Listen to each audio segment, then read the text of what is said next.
Na nafika huko unajipisha nataka kuondoka. Watu watabata sio kuchota maji yao kwa hiyo. Sasa kabla hiyo ngata, wewe chota, ukishajaza unazinga ngata. Ndio mimi ndio hivyo.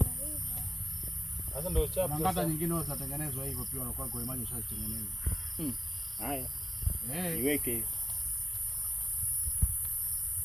Wenu utakazia kazi unapochukua hiyo ngata yako sawa? Okay, stand by. Action.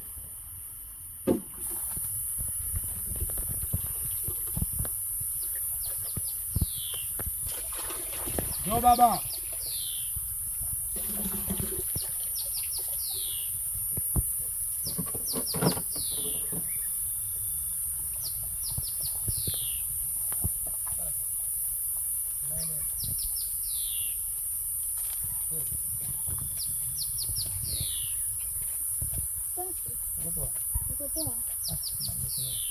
Jambo unasikia habari zake za kwamba anajua ni fundi.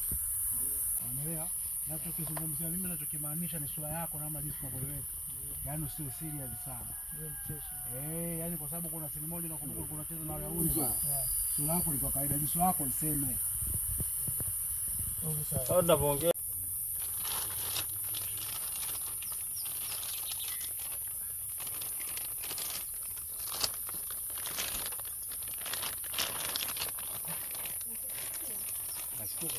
Ya kuwa location yenye vitu bado kuna maembe, mapapai.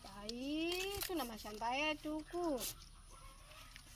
Tuna mapapai, tukitoka hapa mifuko yote itajaa mapapai. Tushindwe sisi. Mashamba tunayo na tunatambana. Location kama hizi ni safi, utaomba kila siku unakuja kushuti huku. Kwa sababu ukitoka hizo kushuti unakula miwa, unakula mapapai, unakula madafu. Wewe umesahau kumwagiza ile kaka madafu ujue. Uongo. Sikiliza tu tena madafu yenyewe matatu jero. Wewe ogope shauri yako huko vizuri. Ile kuzia matatu buku. Matatu buku Niwe mi wenyewe imejibatia. Mbona unakula hapo? Tena mitamu inalia kwa kwacha.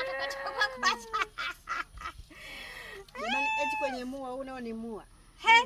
Wewe unao. Nakula fimbo. Kwa hiyo mpaka utoe 500 hapo njiani mule unaouza kwenye vifuko vile. Ununue.